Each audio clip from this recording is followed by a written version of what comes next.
Et bonsoir à toutes et à tous, j'espère que vous allez bien. Bah, écoutez, on est de retour, ça y est, après une première émission, on avait fait le retour sur la première partie de saison. On rattaque les débriefings des rencontres, donc pour se faire toujours les mêmes hein, qui sont présents. Salut Franck. Salut Maxime, salut Kylian et salut Écureuil bondissant. Voilà, salut Vincent. Salut à tous, merci. Salut Kylian. Salut les gars, bonsoir tout le monde. Voilà, bon. On est là présent de retour. Au niveau du programme, donc on fait un petit programme léger pour ce soir. Après les fêtes, faut digérer tout ça et éliminer les calories. N'est-ce pas tout à fait? Oui, je ne commenterai pas mon repas de ce midi. Mais débriefing du match entre Francfort et Dortmund qui s'est passé. On parlera également du prochain adversaire, le Werder Bremen, qui nous attend dès mardi. Et on terminera avec la traditionnelle chronique du vieux Borussen, étant donné qu'il y a pas mal d'émissions sur le mois de janvier, quasiment tous les 3 jours. On trouvera bien d'autres sujets à aborder aussi. Et puis là, c'est une petite reprise, tranquille pour tout le monde. Écoutez, on va y aller directement. On est parti avec la composition d'équipe.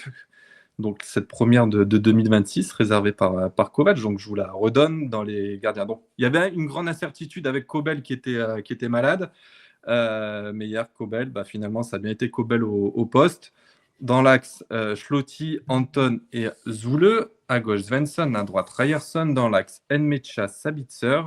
À gauche, Brandt. À droite, Bayer. Et à la pointe de l'attaque, Guirassy. Donc c'est vrai, comme je disais tout à l'heure, il y avait quand même des points d'interrogation dans cette compo parce qu'on ne savait pas au poste du gardien si Kobel allait être là. Anton, est-ce qu'il était rétabli de sa blessure au camp d'entraînement? En tout cas, il s'entraînait normalement. Et au milieu de terrain, étant donné que Bellingham était encore suspendu pour son dernier match, Sabitzer paraissait logique. Vincent, tiens, je commence avec toi, la compo. Qu'est-ce que tu en as pensé? Écoute, une composition pour moi qui était logique quand j'ai découvert la compo. Il y avait juste le point d'interrogation pour moi, c'était entre Bayer et Adeyemi. Mais je pense que, enfin, vu la prestation de Bayer, ça a été une bonne idée de le titulariser. Bon, sinon, une composition, il n'y avait pas grand-chose pour peut-être pas faire mieux. À part, j'aurais peut-être préféré voir Bellingham, mais il était suspendu. Mais sinon, voilà, il y avait peut-être, c'était, on va dire, compliqué de faire mieux comme compo. Ouais, c'est clair. Bon, il y avait aussi toujours la question du côté droit, hein, Ryerson, Couteau. Bon, Ryerson a été privilégié. Franck, toi, qu'est-ce que tu en as pensé? Alors moi, j'hésitais sur deux postes entre Ryerson et Couteau, donc je me suis planté. Et comme Vincent, entre Bayer et Adeyemi, j'ai mis Adeyemi, planté aussi. Et après, rien de spécial. Après, c'est pas ce que j'aurais voulu, bien sûr. Parce que de toute façon, sinon, j'enlève ton copain avec qui tu passeras en vacances en Guinée, Guirassy, de toute façon, d'office. J'aurais mis Silva, mais en connaissant notre ami Kovac, je ne sais pas ce qu'il attend pour mettre Guirassy en vacances dans le Bénin ou je ne sais pas où. Et bon, après l'incertitude, c'est pour ça que j'avais retardé de savoir si Kobel jouait au Mayer, quoi, je veux dire. J'ai eu l'info juste avant que je fasse ma compo. Après, Anton, moi, je ne l'aurais pas mis vu qu'il était en phase de reprise. Ça s'est vu sur le match. Il a tiré la langue, notamment sur un but. Schlotti, oui.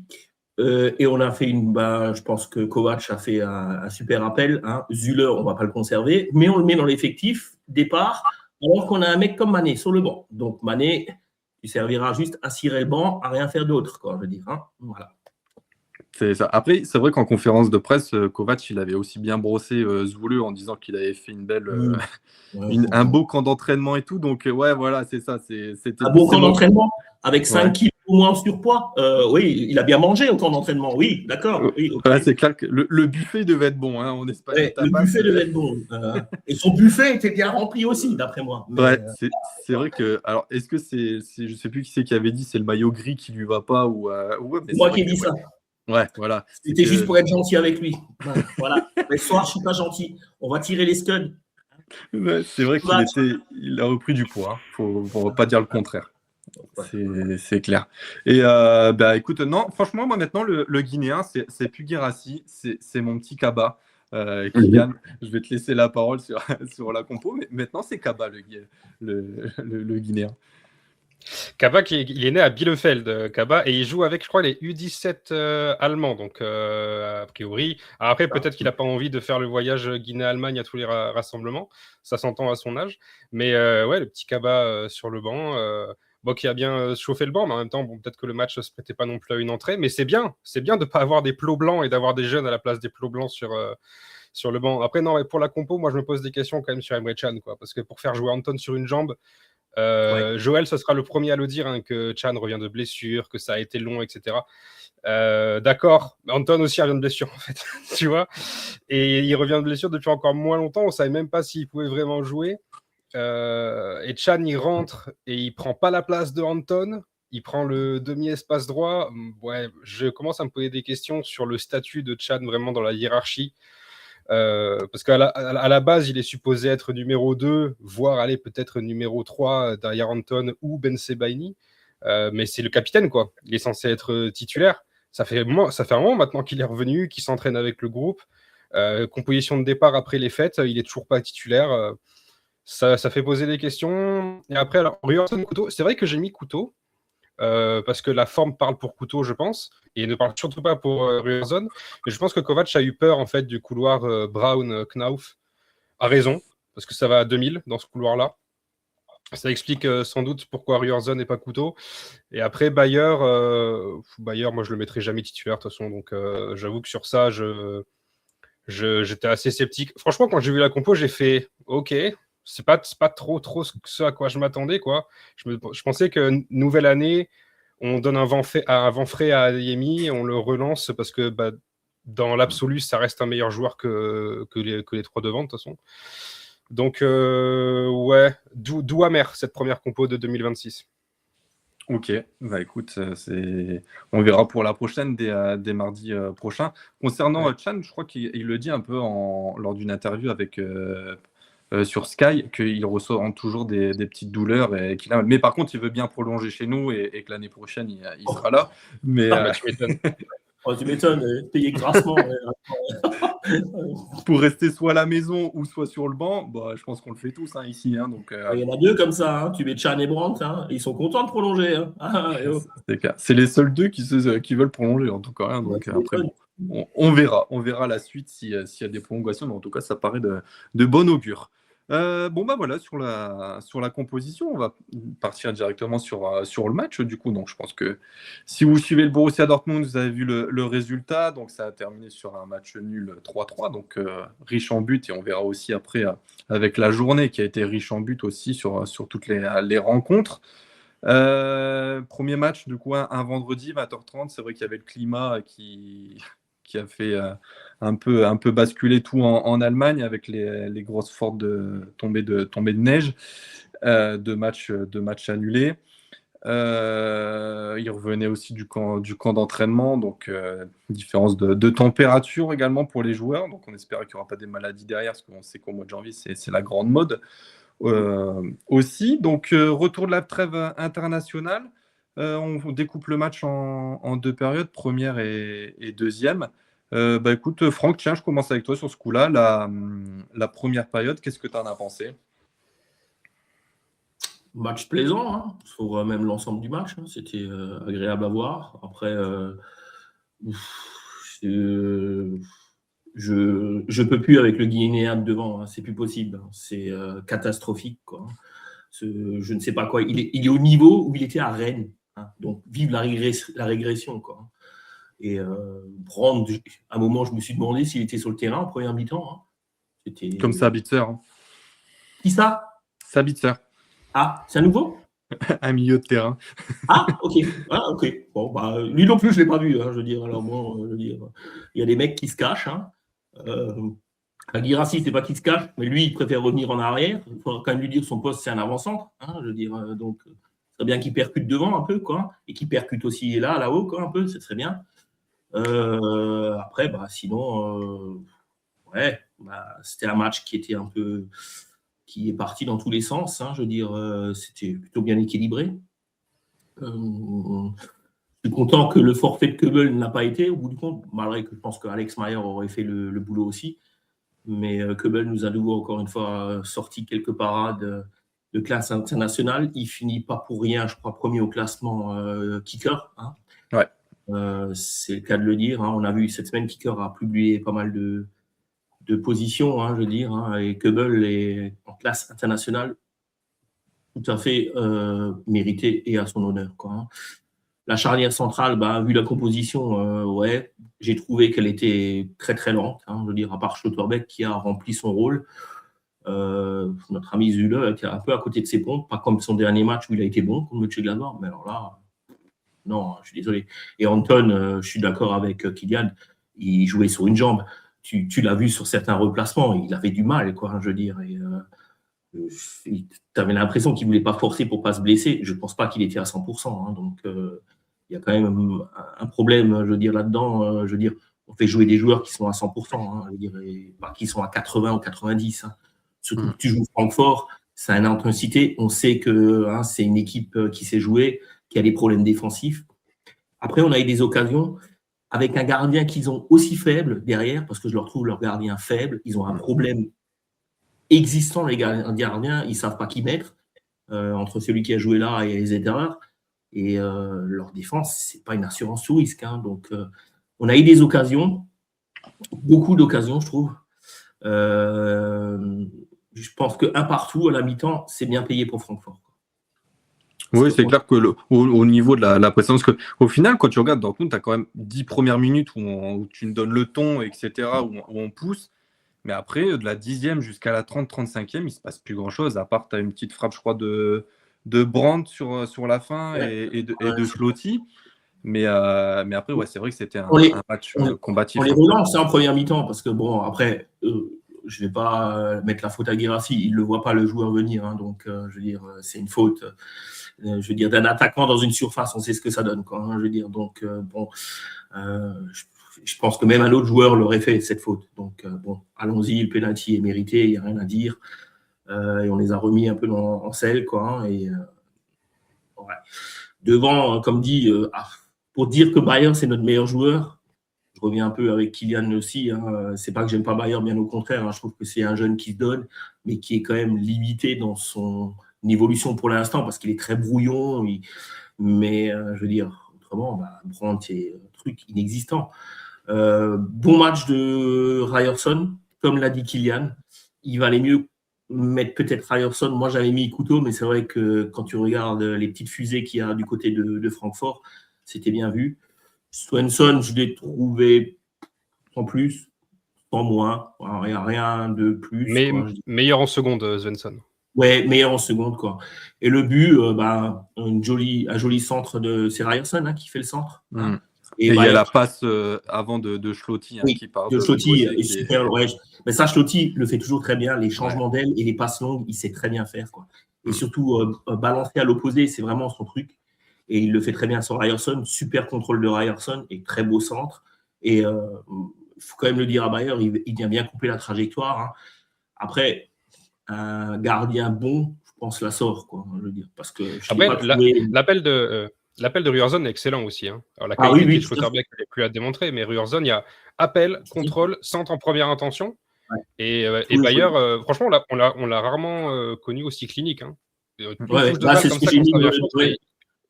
C'est hyper difficile à réaliser comme geste, et c'est bon pour la confiance. Tout à fait. Et à noter aussi, dans le groupe, j'ai mis Bayer clinique et franchement, bien. Voilà. Ouais. Et il faut noter aussi que c'est un centre un peu... c'est à ras du sol, quoi. Parce qu'avant, on faisait tout le temps des centres en l'air. Et là, je trouvais que sur cette rencontre, on en a essayé plusieurs. Je crois qu'il doit en avoir 3 ou 4 où ils ont fait des centres ras de terre. Et je trouve que c'est intéressant et ça a quand même été assez dangereux. Comme tu le dis, Maxime, on a enfin compris, parce que je ne sais pas qui veut prendre les centres de la tête. On n'a pas de joueur de tête.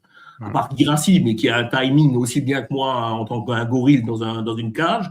Je veux dire, c'est bien de les mettre au sol parce que je pense qu'on a plus de chances de les mettre dans le sol et qui sont contrés que de mettre des ballons qui sont fuyants, qui passent au-dessus de la défense, qui passent au-dessus de nos joueurs ou qu'on attend que Guirassy fasse une détente à 2 à l'heure. Là, non. Mais il le fait plus de façon en réalité. Hein. Ouais.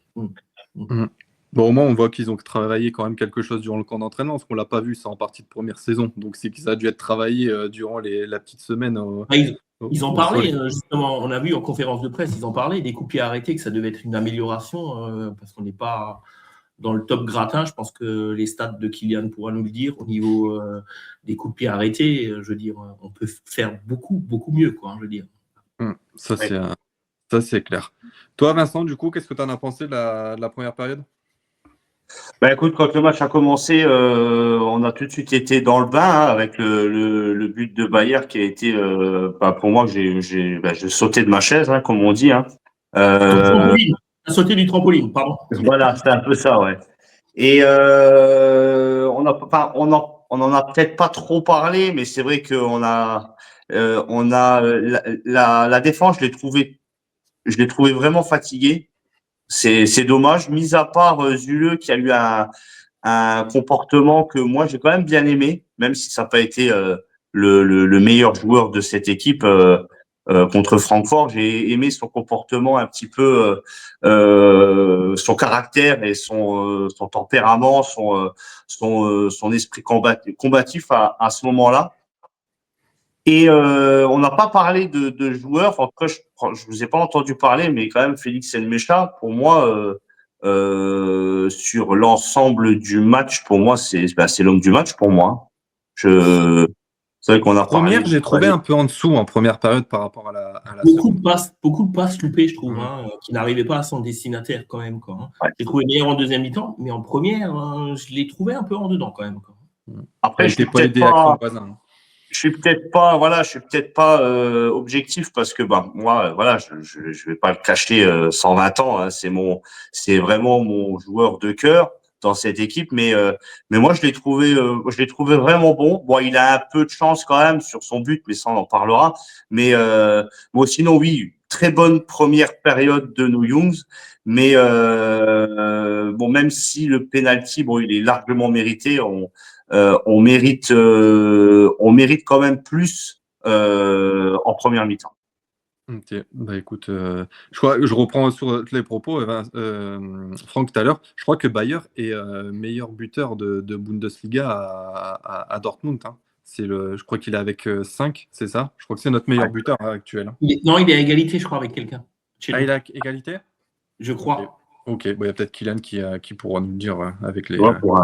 Pour un joueur critique, il est présent, il répond présent. Bon, en tout cas, il a répondu présent et c'était un magnifique but. Hein. Franchement, rien à dire. Bien construit. Bah, Kylian, je te laisse du coup la parole sur la première période. Est-ce que tu veux que je te mette tes petites images ou après? Je vais y venir aux images. Juste dans l'impression générale, j'ai trouvé que derrière, dans les duels, c'était bon. Les chiffres le prouvent. Alors, Schlotterbeck, c'est 6 duels gagnés sur 8, plus 2 tacles réussis. Anton, c'est 7 duels gagnés sur 11. Et Zule, c'est 9 duels gagnés sur 11, plus 3 tacles réussis. Et on pourrait même rajouter de Mecha pour faire plaisir à Vincent. Mecha, c'est 5 duels sur 7 gagnés, plus un tacle glissé réussi. Dans l'axe, je trouve que les mecs ont été quand même assez solides, mais c'est vrai très peu mobiles, quoi. Franchement, Anton, j'avais l'impression qu'il était cloué au sol en permanence. Et du coup, c'est peut-être un de ses plus mauvais matchs de la saison à Anton, alors qu'on a été plein d'éloges pour lui. Il jouait effectivement sans doute avec un seul pied, mais ça démontre aussi que peut-être que Chad non plus n'a pas les deux, en fait, et que Mané n'a pas la confiance du coach de toute façon. Donc, je pense que c'était pas un plaisir non plus de mettre Kovac, pour Kovac de mettre Anton titulaire. Mais moi, je voulais revenir sur beaucoup de choses en fait qui m'ont un peu agacé. Tu peux y aller, Maxime, mais le premier. Alors, je sais pas lequel c'est le premier, je me souviens plus tout à fait. Ça va me revenir. C'est ça? Ouais. Oh putain, alors ça, typiquement, c'est juste avant le renversement de jeu de Schlotterbeck. Alors, je vous invite à mettre en plein écran. Donc, sur l'action, on a Ruerzon qui est ici à droite qui fait une passe en retrait à Sabitzer. Et on voit que dans le système défensif de Francfort, il y a un trou. Il y a un trou qui est énorme. Et personne ne prend cet espace. Et là, Mecha, pour moi, il est fautif. Mecha, il doit faire ce déplacement. Il doit aller vers le croix que j'ai mis vers l'arbitre. Parce que là, il apporte rien, en fait, là où il est. Et ça force Sabitzer à jouer derrière. Et même reproche à Ryerson, en fait, parce que Ryerson, il doit pas être là. Il doit se décaler sur la ligne de touche, ouvrir le jeu, ouvrir de plus en plus la défense de Francfort. Il le fait pas. C'est 2 joueurs qui sont les plus proches de Sabitzer. Et il n'y en a aucun des deux qui sera disponible. Et pour moi, Mecha encore plus, quoi. Mecha, qu'est-ce qu'il fait là? Pourquoi il fait pas la course? C'est 2 pas à mettre, quoi, pour se mettre au centre du système de Francfort, qui est vraiment pas bon. Et j'en veux aussi un peu à l'arbitre, parce qu'il n'y a pas longtemps, je parlais du QI foot, du placement des arbitres. Lui, il est vraiment stupide, quoi. Mais regarde, oui, les gars. Il y a Brandt qui est juste derrière. Franchement, je pense que s'il n'y a pas l'arbitre, je pense que Sabitzer, il la met sur Brandt, quoi. Mais avec la présence de l'arbitre, c'est impossible, quoi, de faire ça. Et alors après, effectivement, donc il met en arrière, et c'est très vite oublié, puisque Schlotterbeck renverse sur Ryerson, ça fait but. Mais là, celui d'après, je crois que c'est le but, justement, celui d'après. Où, voilà, donc ça, c'est le centre de Ryerson. On voit qu'on a une situation de 3 contre 3 dans la surface. Donc ça arrive sur Bayer, et puis ça fait but. Le numéro 3, c'est Svensson. Ça souligne un peu ce que je disais la dernière fois, où je trouve que Kovac, de plus en plus, a changé sa façon d'envisager ses pistons, notamment sur les centres où il va demander de fermer au second poteau plutôt que d'étirer le jeu à tout prix. Donc Svensson le fait. Ma question, où est Brandt? Il est où, Brandt, là, sur l'action? Il n'est pas là. Il est hors cadre, il est sur la ligne de touche, à peu près là où il y a Vincent sur le stream. Il est là, Brandt. Il n'a rien à faire là-bas. Il apporte rien du tout. Alors, ça fait but, donc c'est une action qu'on a tendance un peu à oublier. Et puis en plus, généralement, tu ne décortiques pas ça si ça fait but. Mais moi, je le fais. Là, il y a but. Et où est Julian Brandt, quoi? Il doit être là. Il doit être quelque part dans cette surface pour faire un 4 contre 3, avoir forcément un mec libre. Parce qu'en réalité, Théat, qui fait un super match, le numéro 1 de Francfort, il couvre le premier poteau et c'est ce qui fait que Bayer est libre. Mais s'il y a Brandt, sans doute que Svensson au second poteau, il est aussi libre. Et là, ça fait but parce que Francfort ne sait pas défendre. Mais contre des équipes de plus haut calibre, de toute façon, on l'a vu, hein, contre le Bayern City, tout ça, c'est insuffisant, quoi. Voilà, donc ça, c'est le deuxième truc qui m'a énervé. Le troisième, je ne sais plus ce que c'est. Je crois que c'est le but qu'on prend. Ouais, c'est ça. Ça, c'est pas un but, c'est un tir de Knauf. L'assise défensive, elle est catastrophique. Svensson, tout au bout là-bas, il est en 1 contre 2. Schlotterbeck, il ne sert à rien. Anton, il est en 1 contre 2, plein axe. Il n'y a rien de pire pour un défenseur que ça. Et Zule et Ryerson, ils sont en 2 contre 0. Ils se marquent l'un l'autre. Ils n'ont personne au marquage. Et donc, ça laisse Brandt avec 1 mètre de retard sur Knauf qui va 3 fois plus vite que lui. Et ça finit sur un très très long dégagement qui, pour le coup, est assez magnifique de la part du gardien, Kao Santos, qui a atterri sur la tête de Brandt, hein, tu t'en souviens, Franck? Et Brandt fait une presque passe décisive à Knauf. Pour moi, je crois que tu l'as mis, c'est ça, non? Ouais, c'est juste après. Ouais. Reviens juste avant, sur celle d'avant. Voilà. Le seul truc, c'est que ça, si Kovac voit ça, pour moi, Sabitzer, dont j'ai pas parlé, il doit prendre une amende. Où est Sabitzer? Vous voyez, je l'ai mis, il a une croix sur lui, en plein dans le rond central. Qui il marque? Pourquoi il est là? Regarde dans quelle position il laisse Mecha derrière. Il le laisse en 1 contre 2. Et du coup, il est plus du tout à son poste. Et ça fait que tu as Anton qui est derrière aussi en contre 2. Schlotterbeck qui est entre ce qui se passe à gauche et dans l'axe, il ne sait pas où se placer. Ça déséquilibre tout parce que Sabitzer, qu'est-ce qu'il fait là? Il va même pas faire la pression sur le gardien. Il est mais immobile. Et ça se voit sur... Donc, vas-y, là, tu peux passer à celle d'après. Sabitzer, dans la course de repli, c'est encore le joueur le plus à droite. Il n'est pas du tout revenu, pas du tout concerné par le jeu. Il fait une très, très mauvaise première période. Ça l'a mis en deuxième parce qu'il fait presque 2 passes décisives, finalement, Sabitzer dans le match. Mais la première période, elle est horrible. Et donc ça, voilà, ça a mené à ça. Alors Kobel fait un de ses 2 gros arrêts en première période sur cette tentative-là. Brandt est battu à la course de toute façon. Ça, voilà, moi, je sais que l'analyse vidéo, c'est une grosse partie des coachs. Sans doute que Kovac, celle-là, il va la passer dans les vestiaires, quoi. Vas-y, ensuite, jusqu'à ce qu'on passe à la deuxième période. Je ne sais pas si on passe à la deuxième période, parce qu'après, je vais y revenir. Alors, attends, je sais plus ce que c'est. Tac. Ouais, après, on est sur la seconde période. Ok, d'accord. Bon, mais ça, j'y reviendrai tout à l'heure. Mais donc voilà, il y a eu... Franck a raison, c'était quelque chose de plaisant à regarder, parce que ça allait vite, c'était direct, tout ça. Mais il y a des erreurs qui, moi, m'ont fait tic, et qui ne sont pas si communes que ça, surtout dans le système défensif. À la fin, si à la mi-temps, il y a un partout, je considère que c'est quand même assez logique, quoi, parce que Kobel, il fait 2 très très grosses parades aussi. Ouais, c'est clair, je suis d'accord avec toi. C'est que le match nul à la mi-temps est amplement mérité pour les deux équipes. Et vas-y, Franck, je sais que tu voulais me dire quelque chose. Ouais, donc je m'en doutais, mais bon, je préférais avoir l'info. Bayer est à égalité avec un autre joueur, le pote de Guinée, quoi. Ah oui, 5 buts. Guirassy, oui, parce qu'il avait marqué au début de la saison. Et ouais, tous les deux 5 buts. 5 buts, ouais. Depuis octobre, je crois qu'il n'a pas marqué, c'est ça? Donc, Ah putain, j'ai un truc sur Guirassy, les gars. Un truc sur Guirassy qui est assez extraordinaire. Au niveau des touches de balle, merci Franck parce que je l'avais oublié. Guirassy, à la mi-temps, il est à 13 touches de balle. Bon, c'est le joueur qui touche le moins le ballon sur le terrain. À la fin du match, il est à 16. En deuxième période, jusqu'à ce qu'il sorte, il sort à la 62-63e, il touche 3 ballons. Et surtout, Guirassy, je le trouve mais tellement désintéressé de ce qui se passe. Je trouve qu'il prend tout avec une légèreté qui est, comment dire, c'est insultant. Tu sais, ça me déplaît beaucoup. J'attendais beaucoup de cette nouvelle année parce que je pense que c'est un grand sportif et qu'il sait qu'il n'a pas fait une bonne première partie de saison. Les critiques tombent, de toute façon. Quand tu vois que ton coach commence à devoir te protéger, c'est que généralement, ça ne sort pas de nulle part, tu vois. Et en fait, pas du tout. On reprend et le mec, il fait une erreur, ça le fait sourire. Enfin, il est plus là pour moi. Dans sa tête, il est déjà plus là, Guirassy. Ouais, c'est clair. Puis même, je crois qu'il célèbre même pas avec les joueurs quand les autres marquent. Il est tout le temps en train de râler sur le terrain. C'est là, à un moment, je me suis focus sur lui, je l'ai regardé. Il est tout le temps en train de râler. Il a les bras levés ou il est en train d'engueuler son On pote. est bien d'accord. Donc c'est vrai que c'est agaçant. C'est qu'on se sente quoi sur ton football. Si mardi Kovac ne met pas Silva en tant que titulaire, moi je dis que c'est criminel, quoi. C'est criminel. Surtout quand tu vois l'entrée de Silva. C'est ça en fait, c'est surtout ça. C'est que le contraste, il est accablant pour Guirassy. Silva, il rentre, il se démonte, tu vois. Et franchement, si Silva ne débute pas contre le Werder, il peut se sentir un peu injurié, à mon sens. Ah bah ça c'est clair. Alors là, carrément. C'est clair que si vraiment pas titulaire, c'est un scandale. Faut arrêter.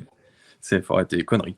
Voilà, bon, écoute, on a fait un bon petit tour de la première période. On va enchaîner du coup avec la seconde. Donc, on était à 1-1 au retour des vestiaires. Donc, ça finit sur un 3-3. Quand même seconde période électrique qui est complètement folle et frénétique, qui est vraiment partie de tous les côtés. Après, ce qui est dommage, c'est qu'on marque, mais au final, on se refait égaliser rapidement derrière. Vincent, tiens, je commence avec toi. Qu'est-ce que tu en as pensé de la seconde période? Alors, moi, je laisse les analyses à Kylian. De toute façon, il est beaucoup plus, enfin, il est au top du top pour ça. Moi, j'ai vu une deuxième période. Sur l'ensemble du match, le match était dingue. Y a rien à dire là-dessus. C'était très beau à voir. J'ai vu du vrai football. La deuxième période, elle était quand même belle aussi pour nos Youths, même si à chaque fois il y a beaucoup de choses à dire, à montrer du doigt, mais ça a été quand même un match où j'ai vu quand même comment je pourrais expliquer ça, un vrai combat. On ne s'est pas laissé faire parce qu'on était quand même sur un terrain quand même assez hostile, mais je sais pas si excuse-moi parce qu'on m'appelle en même temps. Dans 2 minutes, il est parti. Hop. Oui. Ouais. Et toi, tu n'auras plus le son. Et toi aussi, Maxime, et après. Oh bah non! Oh bah là, finalement, c'est bugué. Vous m'entendez? Non, ça va pour le moment, il est toujours là. Donc, il est plus là. Non. Ben voilà. Il a réussi. Moi, je reviens.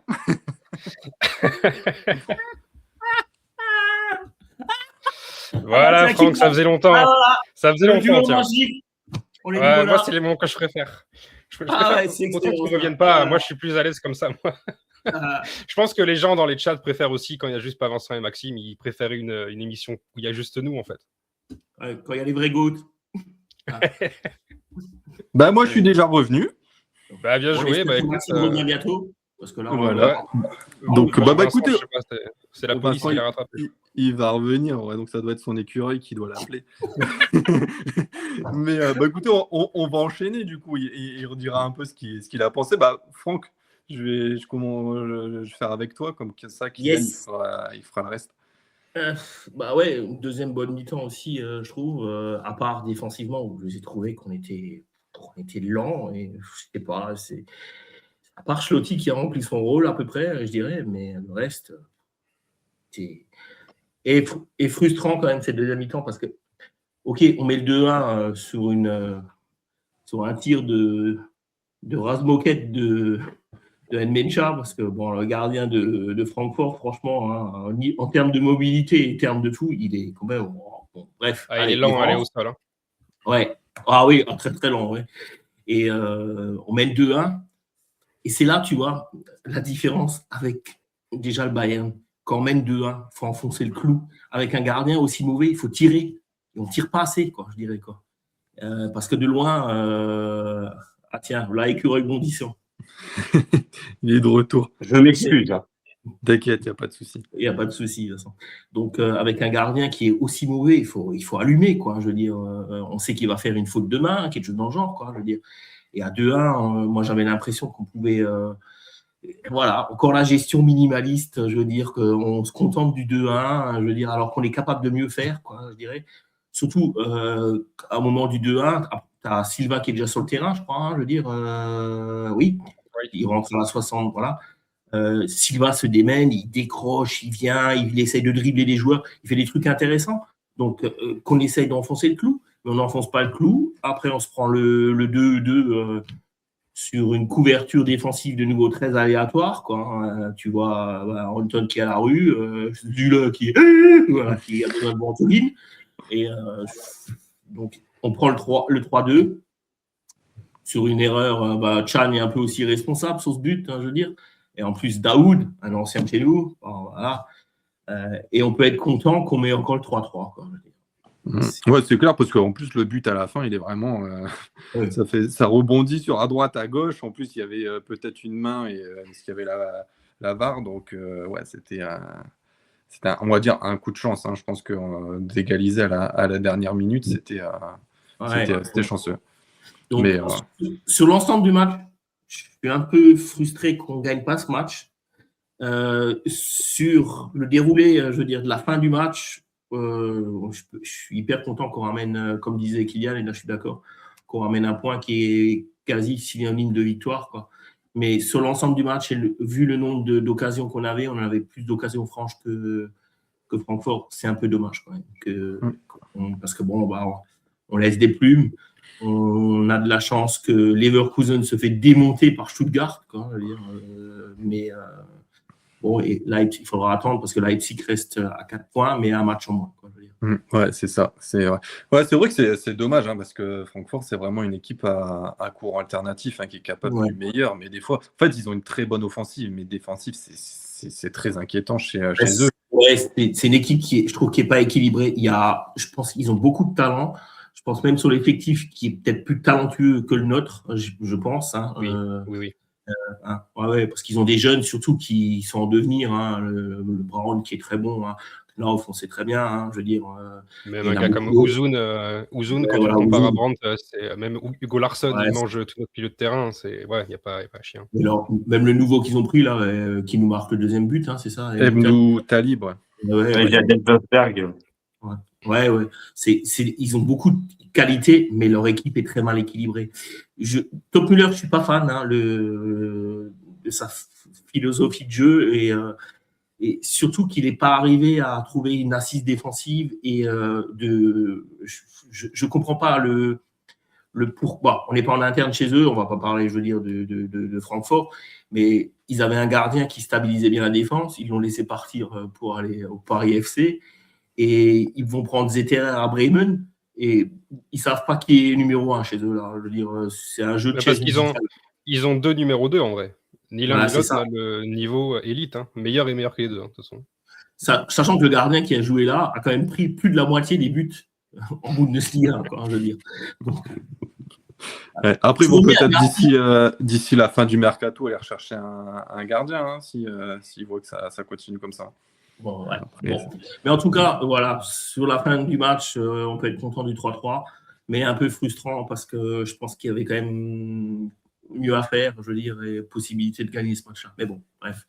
Vous en avez pensé quoi sur la deuxième période de Sabitzer? Qui ça? Mais je ne sais pas qui c'est. Arrêtez de me parler d'un gars que je ne connais pas. Il n'a pas fait un match. J'ai pas trouvé qu'il a fait un match dégueulasse en deuxième période. Hein. Ouais, mais attends, il se monte pas, il se cache ce monsieur, quoi. Je veux dire, il faut arrêter. À un moment, il faut aller au contact. Je vois pas qui va au contact. Et dans son placement, comme dit Kylian, moi je le trouve qu'il a tellement d'errance pour un milieu défensif. Je vois pas l'apport, quoi. Il a une occasion en plus. Bellingham ne joue pas. Il a une occasion de se montrer et de montrer qu'il a des qualités parce qu'il en a. Je suis persuadé. Le Sabitzer qui jouait à Leipzig, il est mort, hein. Et mort et enterré, hein. Il n'est pas chez nous, hein. C'est comme Brandt, hein. Elles sont où ces frappes de loin en fait à Sabitzer, c'est là à Leipzig qui tentait tout le temps. Et là ici, il a essayé une fois, je crois, à la 75e ou je sais pas quoi, ou vers la fin de la rencontre où ça s'envole. À un moment, il a une occasion, oui, parce qu'elle passe pas loin, tout à fait. Elle passe pas loin ou elle est contrée, je sais plus. C'est le centre en retrait de Ruerzon, 58e. Voilà, c'est ça. Mais ouais, non. Le prochain match, Bellingham sera un truc. On est sûr que. Enfin, je ne vois pas comment on ne peut pas jouer avec Nmecha et Bellingham le prochain match. C'est le chemin il est tout tracé. Je veux dire, maintenant, tu sais que ton milieu de terrain, c'est Nmecha, Bellingham pour la seconde partie de saison. Il n'y a pas débat. Hein. Voilà. Donc, surtout qu'apparemment, il a fait un super camp d'entraînement aussi, lui. Et il a pris en muscle. Hein. De qui tu parles, Bellingham? De Bellingham. Ouais. Ah, ok. Ouais, écoute, il a pris une sacrée carrure. Hein. Ok. Écoute, on verra dès mardi. On espère que la carrure sera aussi sur le niveau du terrain. Vincent, tu voulais finir du coup sur la seconde période avant que ça soit t'es coupé. Oui, je m'excuse. Après, j'ai été quand on a pris le 3-2, c'était ça que je voulais dire. Quand on a pris le 3-2, moi je me suis dit ça y est, on est retombé dans nos travers. Et puis heureusement que Chukwuemeka, il était là au bon moment, au bon endroit. Et puis à la bonne minute, parce que je crois qu'on marque vraiment à la toute dernière minute. Hein. Et puis on va dire que c'est comme Kylian, je crois que c'est Kylian qui avait dit que c'était enfin un match nul gagné. Mais sur l'ensemble du match, on aurait quand même mérité les 3 points. Quoi. C'est vraiment dommage. Vous en avez pas parlé, mais juste avant le but de Daoud, il y a quand même Schlotti qui touche la barre transversale sur un. Il a même une tête à un moment en deuxième mi-temps aussi qui, je trouve qu'il peut mieux faire. Il la dépose sur le gardien un peu, quoi, je trouve, alors qu'il pouvait mieux faire. Et après, il met celle, tout à fait sur la barre. Quoi. Et je coupe Vincent. Je trouvais que l'entrée de Chukwuemeka était probante. Hein. Là, pareil, hein, moi, je milite pour la dissolution de l'assemblée, de l'attaque du Borussia Dortmund, qu'on mette Guirassy sur le banc, qu'on mette Brandt sur le banc et qu'on fait à chaque fois confiance. Après, le problème de Chukwuemeka, j'ai pas l'impression que c'est un joueur au jour d'aujourd'hui à être établi dans un 11 de départ. Je sais pas. J'ai des doutes là-dessus. Mais il faut s'y attendre à un remaniement, à mon avis, mardi. Hein. Je ne vois pas, comment que ça peut être autrement. Hein. J'espère. Chukwuemeka, c'est un peu le même type de mec que Bellingham. C'est deux gars qui gagneraient, et Bayer d'ailleurs aussi. C'est des gars qui gagneraient à s'épaissir en fait, à prendre en muscle, à pousser un peu plus à la salle. Ils sont trop frêles en fait. Ils ont pas le physique. Ils ont le cardio, alors surtout pour Bellingham. Mais quand tu vois des monstres regarde Adeyemi, moi je le trouve par exemple hyper affûté. Il a des défauts, mais d'ailleurs il fait une bonne entrée, Adeyemi. Pour moi, il fait une entrée qui est vraiment correcte. Mais lui, il a affûté pour de vrai. Schlotterbeck, il est affûté. Ruerzon aussi. Mais tu sens que dans Bellingham, Bayer et Chukwuemeka, ils sont trop sveltes quoi, pour tenir les duels. Et c'est là où moi, j'ai un petit bémol aussi sur Chukwuemeka. Je ne le vois pas tout à fait comme un titulaire absolu cette saison. Quoi. Il lui manque encore un physique, déjà une condition physique pour pouvoir enchaîner les matchs tous les 3 jours, parce qu'il ne l'a pas, alors que Brandt l'a. Et en plus de ça, quand il est sur le terrain, à tenir les duels. Et pour le coup, on n'a personne vraiment devant qui le fait, à part un peu Guirassy, parce qu'on peut dire ce qu'on veut, le pauvre, il est toujours à 1 contre 3 quand même. Au niveau des duels physiques, il est quand même très, très, très serré à la culotte. Quoi. Après, de toute façon, je pense que les défenses adverses ont compris un peu le jeu de Guirassy par rapport à la saison dernière. Et ils ont vu que si tu le marquais à 2 ou à 3, en fait, il se faisait éteindre et puis tu voyais plus personne sur ça. Kylian, je te laisse la seconde période, comme ça en même temps je te mettrai les petits flyers. Ouais. Alors en seconde période, pour moi, il y a 3 mecs qui sont revenus entre les morts. C'est Brandt en premier, ce qui fait une première période horrible. Et en seconde, c'était beaucoup mieux. Et c'était beaucoup mieux, notamment avec Svensson. J'ai beaucoup aimé ce duo-là en seconde période. J'ai trouvé que Brandt avait certains moments d'illumination pour lancer Svensson, que j'ai trouvé assez tranchant aussi. En seconde période, il fait peut-être 3-4 centres à un moment donné qui sont, comme Maxime le disait, ras de terre ou mi-hauteur. Et c'était quasiment à chaque fois dangereux. Et Sabitzer. Sabitzer, alors j'ai vérifié, il a 0 passe décisive de crédité. Mais en réalité, dans le cœur du jeu, il en a 2. C'est lui qui fait le centre sur le but de Mecha, c'est lui qui fait le centre sur le but de Chukwuemeka. C'est pas comptabilisé parce qu'à chaque fois, c'est contré par un mec de Francfort, donc ça ne compte pas dans les chiffres. Et surtout, c'est 2 centres, première intention, sans contrôle, un pied gauche et un pied droit. Ça montre que ce mec a quand même quelque chose dans les crampons, quoi. Pour moi, le problème de Sabitzer, il est avant tout mental. C'est un mec qui se laisse tellement effondrer par la vie, quoi. Tu vois, quand les choses vont pas bien, ça ira encore pire, quoi. Et c'est pas l'âme d'un leader, c'est pas l'âme d'un capitaine, surtout pas. Ça doit être un joueur d'équipe, mais qui a besoin d'être dans un cocon autour de lui, tu vois. Et sauf que on a besoin aussi au moment que tu craches tes tripes. Et franchement, il le fait jamais. C'est ça qui est triste avec lui, quoi. Mais je préfère quand même un Sabitzer titulaire que Gross, tu vois. Pour moi, ça me paraît logique que Gross ait été sorti même de cette hiérarchie-là en fin d'année dernière, pardon, parce qu'au niveau du talent, Sabitzer, lui au moins, il en a, quoi, tu vois. Non, après, vous avez parlé des entrants. Non, vous n'avez pas parlé de Chan. J'ai trouvé très mauvais. L'entrée de Chan, franchement, le mec, il prend un jaune en plus. Il prend un petit pont sur le but de Daoud. J'ai pas trop parlé des buts qu'on encaisse parce que je trouve que le premier, il y a penalty, hein, bien sûr, il n'y a pas à dire.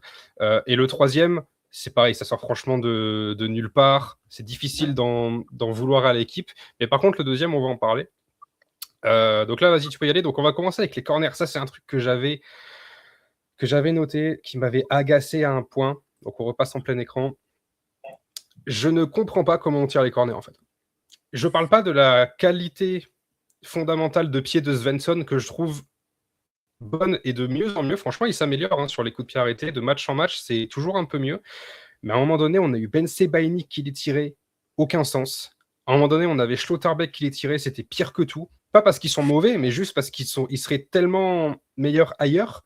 Là, maintenant, c'est Svensson, c'est mieux. Moi, ça me plaît un peu plus. Mais par contre, je me pose la question, pourquoi Brandt au premier poteau? T'attends quoi de Julian Brandt en le plaçant au premier poteau, là, dans cette situation, et ça s'est répété plusieurs fois dans le match. Qu'est-ce que t'attends de lui? Il sait rien faire de sa tête. Il a d'autres qualités, Brandt, mais certainement pas là où il y a un 7 contre 7 dans les 6 mètres. Et qu'est-ce que t'attends de Niklas Zule, là, ici, dans cette position? T'attends quoi de Zule? T'attends qu'il te mette une carte au fun de 25 mètres, mais il a jamais fait ça de sa carrière. Donc t'attends quoi? T'attends qu'il soit à l'aise sur le repli défensif si jamais on prend une contre-attaque? C'est le mec le plus lent de l'équipe. Je sais pas, un truc tout con, inverse les deux. Juste, tu mets Zule premier poteau et tu mets Brandt pour reprendre le ballon en surface. Là où il y a Sabitzer, typiquement, Sabitzer, son positionnement il est parfaitement logique. Celui de Ryerson aussi. Sur la ligne, là, c'est très intelligent. Tu mets les grands dans la boîte et tu mets ceux qui sont à droite de leur pied à bord de surface. Que fait Zule ici? Ça n'a aucun sens pour moi. Et ça, je l'avais vu parce que c'est pas que l'histoire de ce match. Il y a un corner, je crois que c'était en Ligue des Champions, où c'était pas Zule qui était là, c'était Schlotterbeck.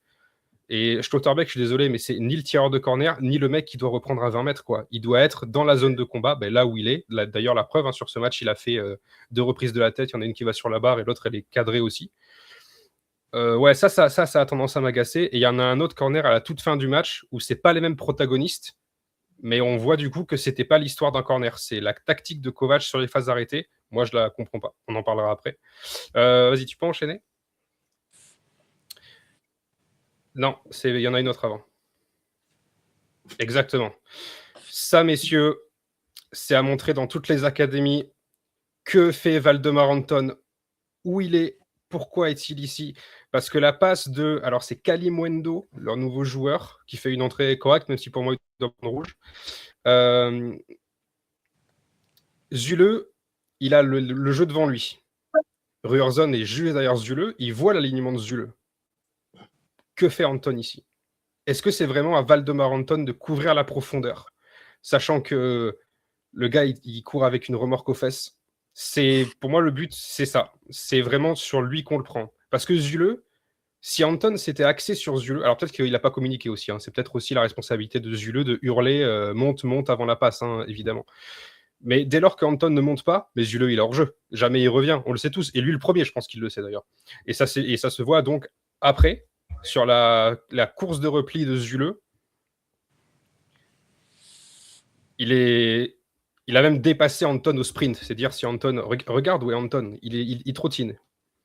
Alors qu'il avait 1 mètre d'avance hein, sur l'attaquant, hein, on le rappelle quand même à la base. Il finit avec 1 mètre de retard, sachant que le gars, il a le ballon entre les pieds, il le fait passer sous ses crampons et tout. Anton, il est battu et Zule peine à revenir. Et du coup, Kobel, il est mystifié. Mais cette erreur d'alignement de Anton, et en particulier de Anton, on l'a déjà vu en début de saison. C'était avec Ben Sebaini. Et pareil, Ben Sebaini jouait le hors-jeu, Anton jouait la profondeur. C'est un manque de complémentarité criant. Alors après, je ne sais pas si Zule a hurlé sur Anton, monte et qu'Anton ne le fait pas. Je ne sais pas si Zule n'a absolument rien dit et dans ce cas-là, Anton ne peut pas deviner que dans son dos, on joue le hors-jeu. Mais dans tous les cas, ce n'est pas notre problème à nous supporters. À ce niveau-là, ça doit être un automatisme en fait de savoir ce que tu joues. Et d'autant que qu'ils connaissent leur vitesse, leur manque de vitesse en l'occurrence, l'un et l'autre. Le piège du hors-jeu, ça doit être un automatisme, en tout cas plus que ce qu'on a vu sur ce but, quoi. Ouais. Il y en a un dernier, je crois. Je crois qu'il y en a un dernier aussi.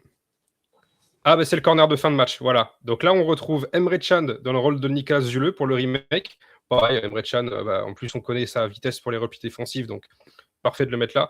Et premier poteau, Chukwuemeka, le mec, je ne l'ai jamais vu toucher un ballon de la tête depuis qu'il joue chez nous. Donc, pareil, je sais pas, juste inverse les deux, quoi. Bon, voilà, c'était une remarque à faire sur les corners parce que c'était criant sur ça. Malgré tout, je trouve que nos tireurs s'améliorent, mais le tireur n'est pas responsable de tout ce qui se passe après dans la surface de réparation. Et je pense que le choix des hommes peut être revu de la part de Kovac. Ok, écoute, belle analyse avec la tablette, comme on dirait. Mais après, ce qui est fou, c'est qu'on est meilleur dans nos tireurs de corner depuis que l'entraîneur qui s'occupait de tout ce qui était coup franc et corner est parti. Donc, est-ce que son travail porte ses fruits que maintenant ou est-ce que la nouvelle tactique qui est mise en place porte déjà ses fruits dès le début? À voir sur après, c'est vrai que Franck met le doigt quand même sur quelque chose. À la base, prendre 1 point à Francfort, c'est correct. C'est un résultat qui est correct. Ensuite, tu rentres dans la phase 2, tu regardes le match et tu te dis, putain, on doit prendre les 3 points. Ensuite, il y a la phase 3, c'est le but de Daoud et tu te dis, putain, on va tout perdre. Et enfin, le grand final, Ekayan Chukwuemeka, et on est content avec 1 point. Tu vois, donc au final, on a juste bouclé la boucle. Fondamentalement, c'est pas un mauvais résultat contre un adversaire direct qui nous a fait bien suer aussi en Coupe d'Allemagne. Mais à la fin, si tu prends le match vraiment dans tout son condensé, dans tout ce qu'il a animé, ouais, t'as quand même eu les occasions de gagner, quoi. Oui, c'est vrai, mais après, voilà, c'est vrai que j'en ai eu plusieurs qui disaient ouais, c'est dommage de ne pas savoir battre Francfort alors que c'était une équipe qui est quand même battable cette année au vu des prestations. Ça reste quand même Francfort, ça reste quand même un déplacement difficile. C'est dans une reprise aussi, parce qu'on ne savait pas comment l'équipe allait être. Ils ressortent aussi d'un camp en Espagne, même si Kovac l'a dit que c'était plus une préparation qu'un camp d'entraînement. Mais moi, je trouve qu'un match nul là-bas, c'est pas déméritant. Et puis là, on va pouvoir le voir un peu avec les résultats de la journée. On s'en sort quand même pas mal, comme l'a dit Franck tout à l'heure, en attendant le match de Leipzig. Vous voulez rajouter quelque chose sur le match ou sinon on parle des résultats du classement? C'est vrai que juste la nuance c'est vrai, trop peu considérée, c'était un match de reprise. Les matchs de reprise, c'est rarement aussi spectaculaire. On en voudrait des comme ça chaque année. Ça permet un peu d'avaler la pilule un petit peu plus confortablement, quoi. C'est ça. Et puis là, on va pouvoir voir aussi avec les résultats. Une journée de reprise avec autant de buts et tout. Je pense que tout le monde signe tous les jours. Donc au niveau du résultat, voilà, on l'a dit, Francfort. Fribourg qui gagne 2-1 chez eux contre Hambourg. L'Union qui fait match nul contre Mainz 2-2. Heidenheim qui fait 2-2 contre Köln. Alors là, c'est Leverkusen-Stuttgart. Donc Stuttgart met une petite branlée à Leverkusen chez eux. 4-1. 0 à la mi-temps. Combien? Pardon? 4-0 à la mi-temps. Ouais, donc très, très inquiétant, mais tant mieux pour nous parce que ça permet de distancer un peu Leverkusen sur le nombre de points. Gladbach qui se refait une santé avec une victoire 4-0 contre Augsbourg. Et puis bon, le Bayern, est-ce qu'on peut parler du Bayern qui met un 8-1 tout à l'heure à Wolfsburg? C'est injouable et c'est un autre niveau. Ils ne jouent pas dans la même catégorie. Voilà. Sachant qu'il restera Bremen, Hoffenheim et Sampaoli Leipzig à jouer en raison des conditions climatiques et de la neige, ça a été reporté. Donc on aura quand même une équipe de Bremen qui se sera reposée ce week-end avant de venir chez nous mardi. Mais on verra si c'est positif ou négatif de ne pas avoir joué. C'est la grande question. Ça va être leur match de reprise du coup. Donc tu peux arriver un peu avec les pieds dans le tapis aussi. Hein. C'est ça, tout à fait. Au niveau du classement, du coup, on le voit, tu as toujours le Bayern maintenant avec 11 points d'avance. Leipzig derrière qui n'a pas joué et Leverkusen qui revient à 29 points. Donc il y a toujours un petit matelas confortable pour Dortmund, mais il reste encore des journées et le championnat est encore long. En bas du classement, on est toujours sur Sampaoli, Heidenheim et Mainz. Ça n'a pas bougé. Ah, mais gars, 16 matchs, 63 buts. Mais c'est quelle dimension? On vit sur quelle planète? Plus 51. Non mais gars, ça y est, moi je remonte à blier. C'est extraordinaire. Ils vont finir à plus de 100 si ça continue comme ça. Je pense qu'ils vont battre leur record. C'est eux qui le détiennent, quoi. Je veux dire... Là, 16 matchs. C'était quoi le plus qu'ils avaient fait, Franck? Je ne sais pas, je ne m'intéresse pas au Bayern, mais ils sont à plus de 100 buts. Nous, on avait c'était la première saison de Klopp du titre, on avait fait le record avec 81 buts. On avait battu le record, mais eux nous ont tout de suite, 2 années plus tard, repassé devant. Mais je crois qu'ils doivent être à 105, je crois que c'est 105 ou 106, je crois. Je ne suis pas sûr. Okay. On n'est même pas à la moitié. On n'est même pas à la moitié. Eux, ils ont déjà fait bien plus que la moitié. C'est et on n'est même pas à la 17e journée. Ils sont de toute façon. Là, on voit très bien. Il y a un champion d'Allemagne déjà. Et après, tu as 5 clubs entre Dortmund et Francfort qui vont jouer les places d'honneur, quoi, je veux dire. Voilà. Ouais, c'est une autre dimension, c'est pas le même championnat. Quand même le match nul de Mainz à l'Union de Berlin, sachant que Mainz, l'entraîneur, c'est l'ancien entraîneur de Berlin de l'Union qui les avait fait monter et tout, Urs Fischer, sachant que Mainz, je crois, menait 2-0 quand même. Dont un but de leur ancien attaquant Hollerbach, de Mainz qui était à l'Union. On embrasse Polo. Ouais, je pense que de toute façon, Mainz est dans une dynamique beaucoup plus positive. Je vois mal Heidenheim et je vois surtout mal Augsbourg. Là, ils ont pris un bon 4-0 à Mönchengladbach. Je les sens aussi mal, quoi. Je vois bien les candidats à la descente Heidenheim, Augsbourg, voire Sampaoli, quoi. Je veux dire. Je pense que Mainz aussi va se sauver d'ici. J'espère pour eux aussi que. C'est bien, c'est un déplacement aussi pas très loin pour toi, Franck, pour aller les voir. Donc, aussi. Tenez, je vous ai fait une petite nouveauté. Je vous ai mis la journée suivante. Comme ça, on sait un peu les confrontations qu'il y a. Voilà, c'était ça. C'est le Stuttgart-Francfort qui est très intéressant pour Dortmund parce que ce résultat permettra aussi... Tous les matchs sont intéressants parce qu'après, tu as Mainz-Heidenheim, donc duel. Comme on dit en Allemagne, Keller-Duel. Keller qui veut dire la cave, pour les amateurs qui ne parlent pas allemand. Donc, c'est un duel de black classement. Tu as Leverkusen. Est-ce qu'ils vont réagir ou se faire entériner à Hambourg? Parce que je pense que là, il faudra réagir, quoi, je veux dire. Donc, et un Stuttgart-Francfort qui promet d'être détonnant, sachant la largesse défensive de Francfort. Et quand tu vois que Stuttgart en a collé 4 à Leverkusen. Ça risque d'être compliqué pour eux, mais on verra. Un petit match nul serait bien pour Dortmund pour ces deux équipes. Et puis après, Leipzig recevra Freiburg et le Bayern se déplace à Köln. Donc voilà, donc les journées mardi, mercredi, et il y a un match le jeudi entre Augsbourg et l'Union Berlin qui a lieu à ce moment-là. Même au Offenheim Gladbach, hein. C'est pas je l'ai si vu jeudi intéressant, sur le site de la Bundesliga. Ça, c'est bizarre. Je sais pas pourquoi il y a ce seul match-là. Donc à confirmer, mais en tout cas sur leur agenda, c'est marqué comme ça. Qu'est-ce que tu disais, Kylian? Que Offenheim Gladbach est pas inintéressant. Hein. Gladbach peuvent nous rendre un très très grand service en entravant un peu la course d'Offenheim vers le top 3. En plus, c'est deux équipes qui sont plutôt dans une pente correcte. Donc, la journée de mercredi est assez colossale. Ouais, c'est clair. Donc, écoutez, on verra un peu tout ça dès mercredi prochain pour en débattre. Bon, on n'aura pas les résultats de tout le monde, mais on aura déjà une première partie. Ça va nous permettre d'enclencher sur le prochain sujet qui est la rencontre du Borussia Dortmund contre le Werder Bremen. Donc, Franck, le Werder, un gros poids lourd de la Bundesliga dans son vécu. Ouais, ça doit être le club, quand vous regardez le classement des points, de mémoire, c'est le numéro 3, hein, le Bayern étant le numéro 1 au niveau des points en Bundesliga depuis 63. Et nous, deuxième, et Bremen. Hein.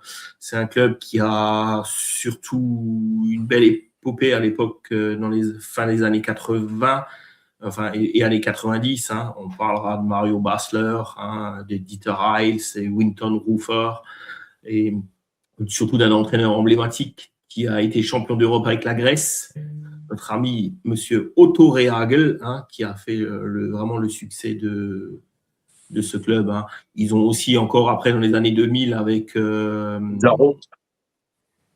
Oui, entre-temps, oui. Après, Pizarro a fait plus les classes du Bayern, mais je veux dire à Bremen aussi. Mais je parlais plus de Johan Mikou pour les Français. Et d'un numéro 10 qui avait aussi joué à Wolfsburg, très bon. J'ai plus son nom en tête. Je crois que c'était un Argentin. Et qui était très, très bon, quoi. Et Diego, voilà, je l'ai. Diego qui a... Ah oui, Diego, bien sûr. Ouais, Diego qui a été très très bon et très très fort. Quoi. Donc un club emblématique qui a gagné aussi quelques Bundesliga et quelques coupes d'Allemagne, comme dit, a été souvent, je veux dire, dans les années 90, le club qui était le numéro 2 en Allemagne, quoi, hein, je veux dire. Hein. Après, nous, on est repassé devant à partir de l'époque Hitzfeld, quoi. Voilà. Après, un club qui a eu du mal après le tournant Rehhagel, quoi, hein, je dirais, quoi, qui s'est même encrassé dans une crise un peu financière, hein, qui leur a pas permis de recruter. Ils sont toujours à la recherche d'un coach. Hein. Ils avaient Ole Werner qui n'ont pas gardé. Là, je crois que c'est l'ancien coach d'Evelsberg, hein, qui est maintenant à... Ouais, c'est Horst Stephan. Ouais, Horst Stephan, hein, qui avait fait du bien à Evelsberg. C'est une équipe, il faut toujours se méfier, quoi, hein, je veux dire. Hein. On en a fait les frais en 2023 où on menait 2-0 hein, contre cette équipe, où on faisait un match anecdotique. Ouais. Et c'était 2-0 à la 89e, j'y étais. Hein, j'avais un mec de Bremen à côté de moi que j'ai houspillé, hein, comme pas deux, hein, je veux dire. Hein. Bon, heureusement, à ma chance, il s'est cassé à la 75e quand on menait 2-0. Parce que sinon, j'en aurais pris plein pour mon grade. Parce que à la 96e, c'était 3-2 pour Bremen. Hein, voilà. C'est ça, tout à fait. Après, cet événement douloureux. Voilà. Il y avait Fulcrum, il me semble. Hein. Non. Je sais pas si c'était Fulcrum, je crois qu'il nous met un doublé, hein, il me semble. Hein. Non, Fulcrum n'a pas marqué sur ce match-là. Non, il n'avait pas marqué? Pas du tout. C'était que les remplaçants. Tu avais l'anglais là qui était parti ou l'irlandais, mais Fulcrum n'avait pas marqué. Je crois qu'il n'avait même pas joué ce match-là. Je crois qu'il était ou blessé ou suspendu, quoi. Je veux dire, quoi. Il y avait Marvin Duksch, mais je ne sais pas si Duksch marque. Ah oui, Marvin Duksch. Ouais. Attendez, j'ai les buteurs si vous voulez. C'est Buchanan, Schmidt. Buchanan, pardon. Schmidt et Burke. Burke, ouais. Oliver Burke. Burke. Il avait commencé à Leipzig. Ouais. 89e, 93e, 95e. Allez hop, c'est ça. réglé. Et le meilleur buteur, oui, du club, c'est bien Pizarro, hein, quand même que Vincent avait une note tout à fait juste. C'est Pizarro qui est leur meilleur buteur all-time hein, chez eux. Et le C'est ma meilleur, génération. ouais, et le meilleur joueur chez eux, il a été directeur sportif chez eux aussi, enfin, qui a le plus de matchs, c'est Marco Bode, hein, qui était il portait le numéro 3, latéral gauche de mémoire. Quoi, je veux dire, quoi. Voilà. Comme Écoutez, 4 fois vas-y, champion d'Allemagne, 4 fois champion d'Allemagne, 6 pokals, hein. Quand même, c'est pas rien. Hein. Je crois qu'ils n'ont pas Si, ils ont un titre en Coupe d'Europe, mais bon, c'est anecdotique. Enfin, ils ont une Coupe des Coupes et une Coupe Intertoto. Hein. L'Intertoto, je ne vais pas rappeler à qui c'est quoi. Mais attention, c'est un club qui a une belle histoire, hein, je veux dire. Ouais. Ils ont eu surtout des managers aussi qui, à l'époque, ils avaient un manager. Je crois que c'était Willy Lemke, je crois. Je me souviens plus trop, hein, je veux dire, mais voilà. Voilà. Écoutez, c'était une petite présentation de Bremen comme ça avant de les rencontrer. Au niveau du classement actuel, du coup, c'est le deuxième qui rencontre le 11e. 11e. Ouais, c'est ça. 11e. Leur saison actuellement, c'est 4 victoires, 5 nuls, 6 défaites. On l'a dit tout à l'heure, le coach avec Horst Steffen, qui est là depuis 2025. Son système est plus un 4-2-3-1. Au niveau des rencontres face au Borussia Dortmund, on est sur 121 matchs, 53 victoires, 21 nuls, 47 défaites. Donc, reste quand même assez équilibré entre les deux équipes. Au niveau des 5 derniers matchs qui se sont passés à Dortmund, on est sur 2 victoires, 2 nuls et une défaite. Voilà un peu ça. Je ne sais pas si vous avez vu l'enchaînement que le Werder se tape, mais ils font quand même Dortmund, Francfort, Leverkusen. Donc, ça risque d'être assez compliqué. Kylian, au niveau du groupe du Werder? Alors déjà, le Werder, c'est un club qui reste sur 1, 2, 3, 4, 5, 6 matchs sans victoire. Avec dedans 3 défaites, 3 nuls. Un nul contre St. Pauli, un nul contre Augsbourg, un nul contre Cologne, et puis après défaite à Leipzig, défaite à Hambourg, et défaite contre Stuttgart. Donc c'est une équipe qui a aucune forme en ce moment. C'est aussi à la fois une des pires attaques de Bundesliga et une des plus mauvaises défenses. 18 buts marqués seulement, 28 buts encaissés. Alors, c'est pas le pire élève dans aucun des deux exercices. Hein. Ils sont à moins 10, donc moins 10, ça reste significatif. Mais voilà, c'est une équipe qui ne marche pas, et pour cause, j'ai du mal à trouver du talent, honnêtement, dans l'équipe de Brême. Déjà, ils ont 4 gardiens, j'en connais aucun. Après, au niveau des défenses, des défenseurs centraux, il y en a un qui a 18 ans, Karim Koulibaly, qui a été promu des U19 l'été dernier. Il est déjà valorisé à 20 millions d'euros. Je ne l'ai jamais vu jouer, mais bon, a priori, de toute façon, c'est le joueur le plus cher de l'effectif. C'est la pépite de Brême en ce moment, à voir ce qu'on verra bien ce qu'il vaut, sans doute qu'il jouera. Bon, il y a le capitaine Marc Friedel qu'on connaît, Piper on connaît, Vauber est blessé, Niklas Stark. Voilà, c'est des anciens, c'est des routiniers de la Bundesliga, mais bon, c'est pas des mecs qui ont connu des heures de gloire, même en national ou quoi. Au niveau des pistons, on connaît que Weiser qui s'est fait les croisés, donc il sera pas là. Les autres seront soit inconnus, soit cotés à moins de 3 millions d'euros. Donc bon, j'ai du mal à donner une certaine reconnaissance ici.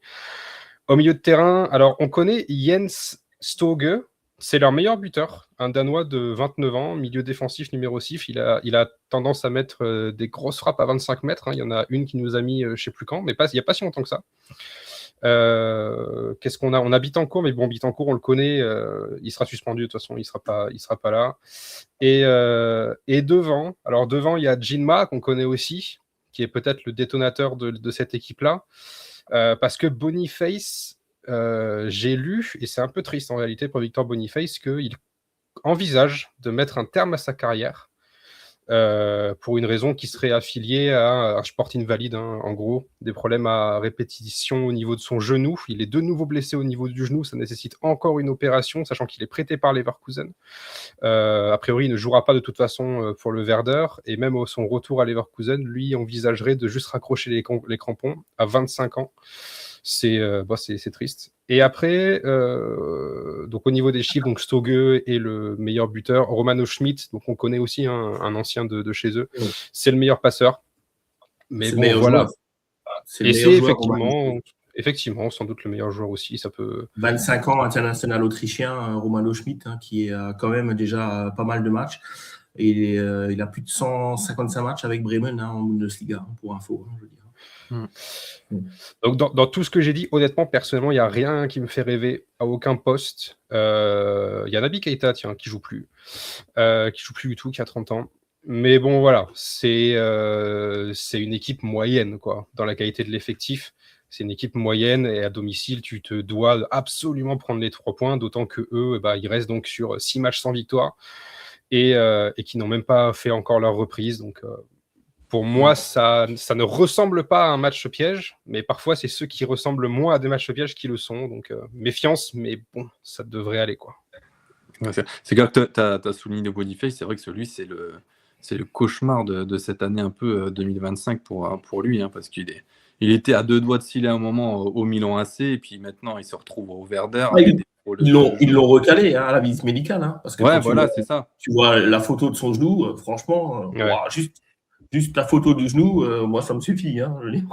Donc, Et en réalité, donc, ouais, dans la même journée, j'ai lu donc ces spéculations autour de Boniface qui songerait à raccrocher les crampons parce que sa santé ne suit pas. Et j'ai lu aussi, on n'en a pas parlé, on peut le citer quand même, le retrait des terrains de Kevin Campbell, qui bon, rien à voir avec le Werder du coup, mais bon, on est sur ça, donc autant en parler.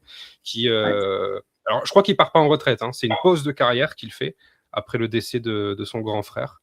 Dans la même journée, j'avoue que j'ai lu les 2 news. Je me suis dit, putain, le football allemand tel que je le connais est en train de s'effondrer pour les mauvaises raisons, quoi. Ouais, c'est vrai que c'est un beau geste de sa part de mettre ça de côté et de se rapprocher de sa famille. Donc voilà, Campbell qui était passé à Dortmund, mais qui n'a pas fait les grandes joies, mais plus à Leipzig. Donc là, écoutez, on verra. En plus, Boniface, je sais qu'il a des problèmes aussi perso. Je crois qu'il avait eu un divorce avec sa femme qui voulait prendre tout l'argent, etc. Je crois qu'il est vraiment dans un mood où c'est que du noir pour lui. C'est assez compliqué. Pour info, juste pour les qui sont fans des années 90, Bremen, donc c'est une coupe des coupes. Vous savez contre qui ils l'ont gagné? C'est sûrement contre nous, non? Ça devrait te concerner, Maxime. C'est contre Lille? Non, Monaco. Monaco. Ah. Ils l'ont gagné en 92 contre Monaco 2-0. Ok. La finale était à Benfica. Et dernier petit quiz avant mon quiz. Vous savez qui a été capitaine au Werder de Bremen et au Borussia Dortmund? Socrates, sans doute, a été les 2. Non, peut-être pas. Je ne suis pas sûr que Socrates a été capitaine à Bremen. Et chez nous, il l'a été sporadiquement, je veux dire. Mais là, je vous parle de capitaines qui ont eu le brassard au moins. Un vrai, quoi. Enfin, au moins sur une saison, quoi.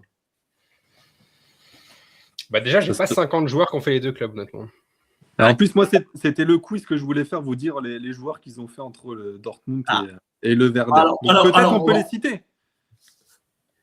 Citons-les alors. Ouais, on peut les citer. Donc, le joueur qui a fait le plus de matchs à Dortmund et à Bremen, il n'y en a qu'un. C'est dans les années 80-90. Il joue chez nous d'abord et après, il va à Bremen. Et il est titré Coupe des Coupes 92 en tant que capitaine de Bremen. Ah oui, donc il était à Dortmund avant Bremen? Avant Bremen, ouais. Ah ouais, c'est trop ancien. Tu l'as présenté, non, Franck? Quand? Le joueur? Non. Non? Pas celui-là. Okay. Non. Pas celui-là, ok. Donc, le joueur en truc, c'était Mirko Votava. Ah, c'est vrai que c'est vieux, ça. Ah ouais, c'est aussi vieux que moi. Mais je vois c'est qui maintenant. C'est un mec qui a une moustache. Est-ce que vous êtes capable maintenant de me donner citer 6 transferts qui ont eu lieu entre le Werder Bremen vers le Borussia Dortmund? Füllkrug. Socrates. Ouais. Du Werder vers... Ah, putain, moi j'ai encore dans l'autre sens, putain, j'ai toujours dans l'autre sens. Du Werder...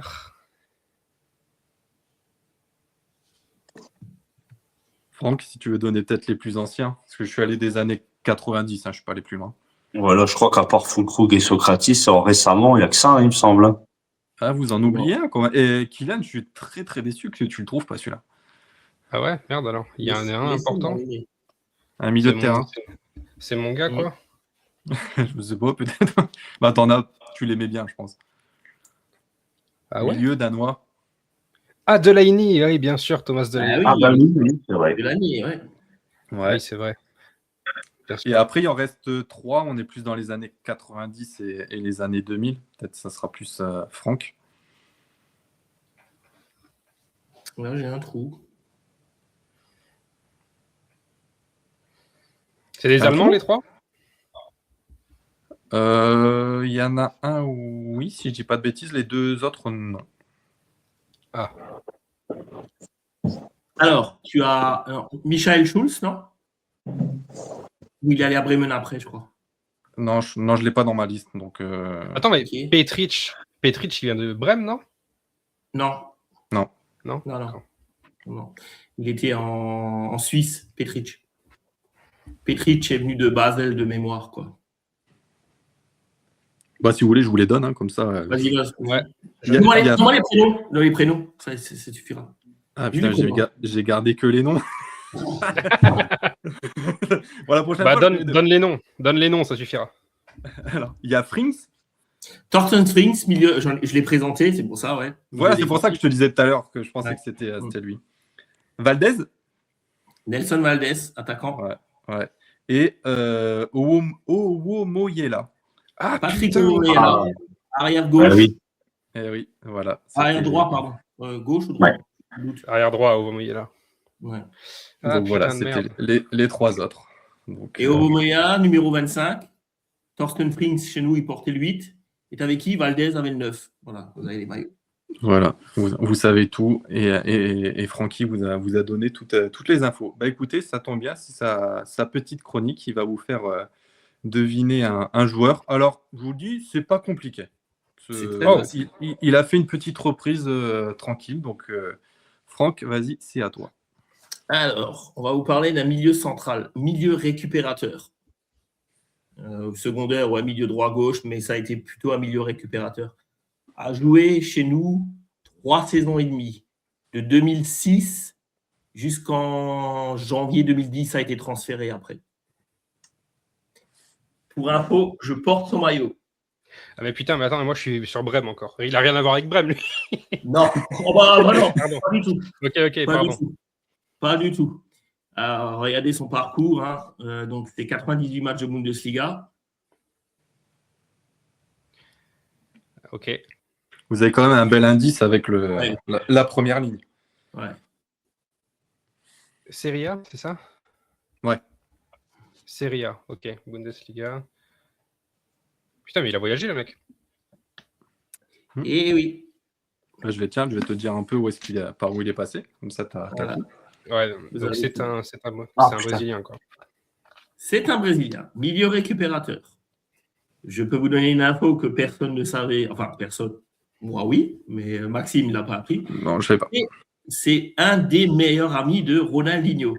Eh oui, le mec à clé. Est-ce que, je sais pas s'il jouait milieu, mais ça me paraît être pas mal. Est-ce que c'est Amoroso? Non, Amoroso est un attaquant. Et Amoroso a été au début des années 2000 chez nous. Ça a été trouvé dans le chat. Ah, donc c'est plus tard que lui. Avec Jean. Ah oui, bah chez nous, c'est 2006-2010. Oui, parce qu'on en avait parlé avec Joël sur un chemin de retour une fois. Je voulais déjà le mettre à une époque, quoi. Chez nous, il a porté le numéro 7. 7. Alors, c'est un joueur de devoir, hein, un fantastique joueur qui est très inconnu malgré son talent. En équipe, alors vous voyez là où il est, donc c'est pas, voilà. Donc il a la double nationalité brésilienne et portugais.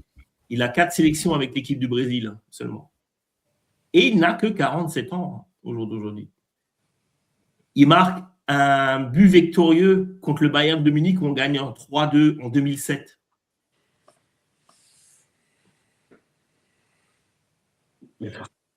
Ah, je vais dire Franck, Vincent, il a bugué ou? Il reboot. Il rêve de son écurie. Non, Putain, il n'y avait pas un mec qui s'appelait Everton? Bah oui, je l'ai dit. Et non, Everton. c'est pas lui. Everton C'est est pas un lui. attaquant, messieurs, hein, pour vous dire un Eh oui. ailier. Pas un milieu défensif. Hein. Un deuxième à trouver sur le chat aussi. Ah, qui ça le deuxième? Alors le premier c'était Jean et je sais plus, le deuxième c'est sur Twitter avec le 11. Ah oui, c'est notre ami Lucas. Lucas, voilà, merci. Bravo Lucas. Vous On séchez peut pas les dire. gars? Tu peux Ouais, montrer je les connais photos du gars? Ouais, je vais Vas-y. Ah montrer oui, les vas-y, photos. ouais. Alors Vincent le trouve pas, c'est honteux. Je connais pas. Bon après tu me diras, c'est avant la période où il arrive au Borussia Dortmund. Vincent. On peut donner la première lettre peut-être. Oh bah, on va perdre. Attends, le est-ce que c'est un Brésilien qui genre c'est un nom ou c'est un nom composé? Alors je vais te donner son nom, mais c'est pas sous le nom qui est connu. Alors même moi, je Ah oui, pourrais, voilà. Mais est-ce que c'est genre c'est Neymar ou c'est Ruben Dias quoi son Voilà, vrai mais nom? c'est comme Neymar. Alors donc il s'appelle Ah, ok. Paulo César Fonseca do Nascimento Dit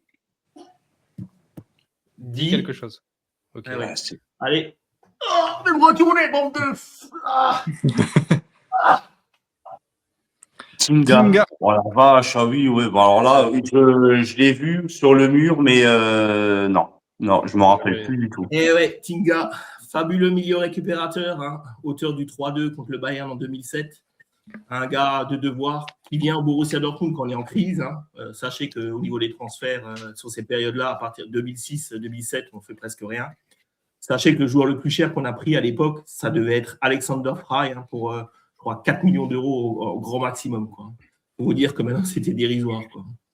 Un joueur vraiment de devoir exceptionnel, quoi, hein, je veux dire, qui ne rentrait plus dans les plans de Klopp. C'est pour ça qu'au cours de la saison 2009-2010, bah, il quittera le Borussia Dortmund pour revenir au Brésil, quoi, je veux dire. Quoi.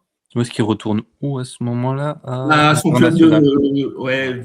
voilà, je crois que ouais, il va où? À l'international, ouais. Ah, De là où il venait à l'époque, quoi, je veux dire. Hein. Ouais. Et il a fait quelques carrières, il est allé aussi au Japon, quoi, je veux dire. Hein. Et vraiment un joueur de devoir. Vraiment, on peut dire que c'est le Brésilien le moins connu qu'on ait eu. Hein. Mais par contre, dans le jeu, on ne va pas dire que c'était le moins connu. Il s'est donné à fond, toujours. Vraiment un joueur de devoir exceptionnel, quoi, je veux dire, que j'ai pu apprécier et pu voir quoi, à Dortmund. Quoi. Bravo pour ceux qui l'ont trouvé. Jean, comme d'habitude. Jean, Lucas, ouais. Et Jean qui est un ancien, donc il doit trouver souvent les joueurs qu'il doit proposer. Et bravo à Lucas, parce que c'est vraiment pas générationnel par rapport à l'âge de notre jeune ami Lucas. Je passe le bonjour. Quoi. Ouais. Bah, c'est vrai qu'en brésilien, après, connu, tu as Dédé, Verson et Tinga quand même qui. Ouais, comme je vous ai fait dans le quiz, ça a été la nation, c'est la nation étrangère la plus représentée au Borussia Dortmund avec 13 joueurs. Hein. Il y en a eu beaucoup. Hein. Comme vous avez cité Everton, il y a eu Evan Nilsson. Ouais, il y a eu un milieu de terrain qui était en 6 en récupérateur, j'ai plus son nom sur le truc. Donc il y a eu Amoroso, hein, je veux dire, Everton. Reina, Couteau. Voilà, je veux dire, on a eu quelques Régnier, joueurs. pardon. Voilà, on a eu quelques joueurs qui. Régnier, il était aussi brésilien, non? C'est ça? Régnier, oui, j'ai dit Reina, mais Régnier, pardon. C'est ce que moi j'avais compris, Régnier, en tous les cas. Voilà. Et on serait sur un Brésilien, apparemment. Bah, écoute, un de plus, comme ça fera. J'aime beaucoup quand Vincent il annonce des trucs sans source, sans rien, tu sais. Juste, non, on est sur un Brésilien, les gars. Okay. Non, c'est passé sur Sky d'ailleurs. Hein. Il y aurait un duel Bayern-Dortmund sur un joueur brésilien qui s'appelle Ryan. Oui, j'ai vu un moment passer ça. Je ne sais pas si c'est complètement. Ouais, vu que ça vient de Sky, on connaît les sources de Sky. Sky, c'est à 10% sûr, donc c'est bon. À part Patrick Berger qui peut encore te donner ça le truc, parce qu'il est chez Sky aussi maintenant, lui. Donc, oui. Mais après, le reste. Lui, il a un réseau un peu plus. Un peu plus vaste, oui, et puis après j'ai une petite connaissance avec, donc du coup ça permet d'aider quoi. Écoutez, mais les gars, je pense qu'on a fait bien le tour, et puis moi je voulais juste finir par un petit truc, parce qu'en fait Franck il a une chronique, Kylian il a aussi les stats et tout, et je me dis en fait qu'est-ce que Vincent pourrait faire en plus, tu vois, dans cette chronique. Donc en fait j'ai trouvé une chronique pour toi, Vincent. En fait, c'est la chronique de l'écureuil. Du coup, J'adore. juste, Non, alors en fait, c'est une expression que j'utilise pour dire tout simplement que j'ai pas dans ma tête, il se passe pas grand-chose à part un écureuil qui fait du trampoline. En fait. Voilà. Et c'est d'accord, vrai ok. que voilà. Mais oui, ça me correspond plutôt bien, effectivement. Oui. Voilà, bon, c'était la petite boutade par rapport à l'écureuil, bien sûr. On fera pas une chronique tous les semaines sur l'écureuil, comment il va, s'il a bien mangé ou autre. Donc, juste pour finir, le petit classement du coup de notre petit jeu. Bon, pas beaucoup de changements, hein. On s'est tous fait un peu avoir sur la compo de Kovac. Donc, Kylian, toujours fier titulaire et numéro 1 avec 60 points. Mais t'inquiète pas, on est là derrière. On te met la pression. Tu sens notre souffle dans ton cou. Et, Ouais, c'est mon 35e jour au sommet de ce classement, messieurs. oh, Je il se compte fait les des jours croix parce et que- tout maintenant. Ouais, je compte les jours parce que je sens que le vent va tourner peut-être déjà mardi, tu vois. Parce qu'au tout début, le premier truc, c'est Joël qui est 1. Après, c'est Maxime qui repasse 1. Et depuis que j'ai repris la tête à Maxime, donc c'était début décembre, je n'en suis pas tombé. Mais je me sens à bout de souffle, quoi. Je me sens fatigué, les gars, quoi. Ouais, c'est ça. C'est que Vincent avait l'occasion en plus, hein, de Mais la reprendre. compo de mardi, il va falloir bien jouer son coup. Hein. Ouais, ça va être complexe, c'est clair. Puis bon, bah, tu seras sur place en plus, Vincent, donc tu pourras Ouais. nous expliquer ce déplacement, ce premier déplacement de l'année 2026 à Dortmund. Bah écoutez, messieurs, on va s'arrêter sur ça. C'était une belle petite émission, pas trop longue pour repartir sur de bonnes bases. Et puis, bah, merci à vous, merci à ceux qui étaient dans le chat avec Jean, Lucas. Il y avait Quentin aussi, notre petit graphiste qui est venu nous faire un petit coucou. Et bah, écoutez, portez-vous bien. Donc au programme mardi de Bundesliga. Et je crois qu'il y a aussi la réserve qui joue son match en Angleterre contre West Ham mardi également. Et puis bon, on refera un petit débriefing mercredi à 20h sur la rencontre. D'ici là, bah, écoutez, portez-vous bien, passez une bonne soirée. Et puis comme on dit en Allemagne, tschüss. Tschüss. Tschüss. Tschüss.